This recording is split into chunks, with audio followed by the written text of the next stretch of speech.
ডিম দিয়ে এই কুমড়ো রান্নার রেসিপি থাকলে মাছ মাংসের দরকার হবে না, এতটাই মজার হয় এই রেসিপিটি। আর গরম গরম খেতে কিন্তু ভীষণ ভালো লাগে। তো আমার মতো এইভাবে একবার ডিম দিয়ে কুমড়ো রান্না করে দেখুন, খেতে কিন্তু ভীষণ ভালো হয়। মাছ মাংসেরও দরকার হবে না, শুধুমাত্র এই কুমড়ো রান্না দিয়ে ভাত খেয়ে নিতে পারবেন। তো চলুন তাহলে আজকের এই কুমড়োর রেসিপিটি দেখে নেওয়া যাক, আর ভিডিওটি স্কিপ না করে দেখতে থাকুন কিভাবে আমি রান্নাটা করছি। আসসালামু আলাইকুম, আশার মিনি কিচেনে সকল বন্ধুদের স্বাগত জানিয়ে শুরু করছি। তো প্রথমে দেখুন এখানে আমি নিয়েছি 500 গ্রাম মিষ্টি কুমড়ো, পাকা দেখে, এরকম কুমড়োটা পাকা দেখে নেবেন, তাহলে খেতে বেশি ভালো লাগবে। আর নিয়েছি একটা আলু, একটা নিয়েছি মিডিয়াম সাইজের টমেটো, আর নিয়েছি 3টে ডিম। তো প্রথমে আমি অফ ক্যামেরায় আলু, টমেটো আর কুমড়োটাকে কেটে নেব আর ডিমটাকে ভেঙে নেব। তো একটা বাটির মধ্যে দেখুন আমি ডিমটাকে ভেঙে নিয়েছি, আর এর মধ্যে দিয়ে দিচ্ছি সামান্য নুন, সামান্য দিয়ে দিচ্ছি গোলমরিচের গুঁড়ো, আর দিয়ে দিচ্ছি চা চামচে 2 চামচ বেসন। 3টে ডিমের জন্য এখানে আমি 2 চামচ বেসন নিয়েছি, এতেই কিন্তু হয়ে যাবে, আর বেশি বেসন লাগবে না। বেশ ভালো করে আমি ডিমটাকে ফেটিয়ে নেব। ডিমটাকে দেখুন বেশ ভালো করে আমি ফেটিয়ে নিয়েছি। এভাবে ভালো করে ফেটিয়ে নিয়ে তারপর আমি তার মধ্যে দিয়ে দিচ্ছি পরিমাণ মতো সর্ষের তেল। দিয়ে তেলটাকে বেশ ভালো করে গরম করে নিয়ে ফেটিয়ে রাখা ডিমটা গরম তেলের মধ্যে দিয়ে দিচ্ছি। দিয়ে ডিমের নিচের অংশটা আমি হতে দেব, তারপর উল্টো পাল্টা করে ডিমটাকে তুলে নেব। ডিমের নিচের অংশটা বেশ ভালো করে হয়ে যাওয়ার পর তারপর দেখুন ডিমটাকে আমি একবার পাল্টে নিচ্ছি। দিয়ে এই পিঠটাও ভালো করে ভেজে নেব। দুই পিঠটি বেশ ভালো করে ভেজে নিতে হবে। আর ডিমটা দেখুন আস্তে আস্তে কিন্তু ফুলে উঠছে। নিচের দিকটা কিছুক্ষণ হওয়ার পর আমি একবার দেখে নেব যে ভালোভাবে ভাজা হয়েছে কিনা। তো দেখুন ডিমের নিচের অংশটা বেশ ভালোভাবে কিন্তু ভাজা হয়ে গেছে, দুই পিঠ খুব সুন্দর করে ভেজে নেওয়া হয়ে গেছে। এখন একটা থালার মধ্যে ডিমটাকে আমি তুলে নিচ্ছি। আর ডিমটা দেখুন কত সুন্দর ফুলকো হয়ে উঠেছে। আর ডিমটাকে একটু ঠান্ডা করে নিয়ে তারপর আমি ছুরি দিয়ে পিস করে কেটে নেব।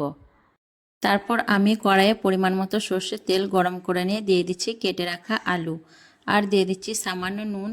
দিয়ে নাড়াচাড়া করে আমি মিডিয়াম টু হাই ফ্লেমে আলুটাকে বেশ ভালো করে ভেজে নেব। এখানে আমি একটা বড় সাইজের আলু নিয়েছি, আলুটাকে দেখুন বড় বড় সাইজ করে ডুমু ডুমু করে কেটে নিয়েছি। আলুগুলোকে 4-5 মিনিটের মতো আমি মিডিয়াম টু হাই ফ্লেমে ভেজে নিয়েছি। তারপর দেখুন আলুর মধ্যে সুন্দর একটা কালার ধরতে শুরু করে দিয়েছে। এরকম যখন আলুর গায়ে একটু কালার আসতে শুরু করে দেবে তখন আমি দিয়ে দিচ্ছি কেটে রাখা কুমড়োগুলো।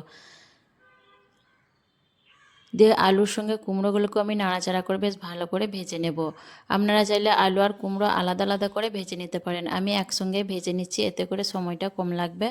আর রান্নার আগে অবশ্যই আলু আর কুমড়োটাকে বেশ ভালো করে ভেজে নেবেন, তাহলে দেখবেন রেসিপিটা ভীষণ টেস্টি হবে। আলু আর কুমড়ো দেখুন আমি বেশ ভালো করে লাল লাল করে ভেজে নিয়েছি। এভাবে করে আলু আর কুমড়োটাকে বেশ লাল লাল করে ভেজে নিতে হবে। কুমড়োর মধ্যেও দেখুন সুন্দর একটা কালার চলে এসছে। এখন আমি আলু আর কুমড়োগুলোকে একটা থালার মধ্যে তুলে নিচ্ছি। এর থেকে আর কিন্তু আমি বেশি ভাজবো না, এরকম করেই ভেজে নিতে হবে আলু আর কুমড়োগুলোকে। তারপর এই তেলের মধ্যে দিয়ে দিচ্ছি ছোট চামচে 1 চামচ গোটা কাঁচা জিরে, একটা শুকনো লঙ্কা, একটা তেজপাতা, আর দিয়ে দিচ্ছি 1 টুকরো দারচিনি আর 2টো এলাচ। দিয়ে নাড়াচাড়া করে ফোড়নটাকে বেশ ভালো করে ভেজে নেব। ফোড়নটা কিন্তু বেশ পুড়িয়ে ফেলা যাবে না, বেশ সুন্দর করে ফোড়নটাকে একটু লো ফ্লেমে ভেজে নিতে হবে, যাতে ফোড়ন থেকে সুন্দর একটা গন্ধ বেরিয়ে আসে। ফোড়নটাকে ভালো করে ভেজে নিয়ে দিয়ে দিচ্ছি একটা মিডিয়াম সাইজের পেঁয়াজ কুচি। দিয়ে পেঁয়াজটাকেও নাড়াচাড়া করে একটু আমি ভেজে নেব। কিছুক্ষণ পর দেখুন পেঁয়াজটা কিন্তু বেশ ভালো করে আমার ভেজে নেওয়া হয়ে গেছে। এইভাবে পেঁয়াজটাকে বেশ সুন্দর করে ভাজা ভাজা করে নিতে হবে। পেঁয়াজটাকে বেশ ভালো করে ভেজে নিয়ে তারপর আমি এর মধ্যে দিয়ে দিচ্ছি 1 চামচ আদা রসুন বাটা চা চামচে, আর দিয়ে দিচ্ছি একটা টমেটো কুচি। দিয়ে আবারও কিছুক্ষণ আমি নাড়াচাড়া করে ভেজে নেব, যাতে আদা রসুনের কাঁচা গন্ধটা না থাকে আর টমেটোটাও একটু নরম হয়ে যায়। আদা রসুন আর টমেটো আমি দেখুন বেশ ভালো করে কষিয়ে নিয়েছি। টমেটোটাও কিন্তু অনেকটা নরম হয়ে গেছে, আর আদা রসুনের কাঁচা গন্ধটাও কিন্তু চলে গেছে। এভাবে করে বেশ ভালো করে একটু কষিয়ে নিয়ে তারপর এর মধ্যে আমি দিয়ে দিচ্ছি সামান্য পানি। দিয়ে দিচ্ছি 1/2 চামচ হলুদ গুঁড়ো, 1/2 চামচ লঙ্কার গুঁড়ো, 1/2 চামচ ধনে গুঁড়ো, 1/2 চামচ জিরে গুঁড়ো, আর দিয়ে দিচ্ছি সামান্য নুন। নুনটা একটু বুঝেই দিতে হবে, যেহেতু ভাজার সময় আমি নুন দিয়েছিলাম, ডিম ভাজা এবং আলু ভাজার সময়। নুনটা কিন্তু পরে দেখে আবার দেওয়া যাবে। তো বেশ ভালো করে মশলাটাকে আমি কষিয়ে নেব। যতক্ষণ অবধি মশলা থেকে তেলটা বেশ ভালোভাবে ছেড়ে আসছে ততক্ষণ অবধি মশলাটাকে আমি কষিয়ে নেব। মশলাটাকে বেশ ভালো করে কষিয়ে নিয়ে তারপর দিয়ে দিচ্ছি ভেজে রাখা আলু আর কুমড়ো।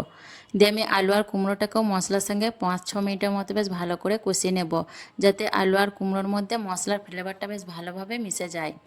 তো বেশ ভালো করে কষিয়ে নিতে হবে। যত ভালোভাবে কষাবেন তরকারির স্বাদটা কিন্তু ততই ভালো হবে। আলু আর কুমড়ো কষাতে কষাতে এখানে আমি দিয়ে দিচ্ছি সামান্য পানি, যাতে নিচে থেকে লেগে মশলাটা পুড়ে না যায়। তো বেশ ভালো করে আমি আলু আর কুমড়োটাকে মশলার সঙ্গে কষিয়ে নেব।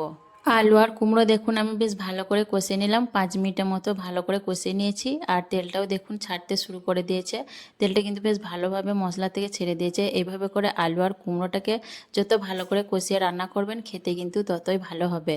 তো বেশ ভালো করে কষিয়ে নিয়ে তারপর আমি এর মধ্যে দিয়ে দিচ্ছি 1 বাটি পানি, যাতে আলু আর কুমড়ো বেশ ভালোভাবে সেদ্ধ হয়ে যায়। দিয়ে নাড়াচাড়া করে বেশ ভালো করে একটু মিশিয়ে নেব ঝোলের সঙ্গে আলু আর কুমড়োগুলোকে। আর কুমড়ো সেদ্ধ হতে খুব বেশি সময় লাগবে না, আলুটা সেদ্ধ হতে একটু সময় লাগবে। ভালো করে নাড়াচাড়া করে মিশিয়ে নিয়ে তারপর আমি ঢাকা দিয়ে বেশ কিছুক্ষণ রান্না করে নেব, যতক্ষণ অবধি আলুটা বেশ ভালোভাবে সেদ্ধ হয়ে যাচ্ছে। কিছুক্ষণ রান্না করার পর আমি ফিরে এলাম, দিয়ে ঢাকনা খুলে নিলাম, দিয়ে নাড়াচাড়া করে নেব। নাড়াচাড়া করে নিয়ে তারপর আমি আপনাদের দেখিয়ে দিচ্ছি আলু আর কুমড়ো কতটা সেদ্ধ হয়েছে।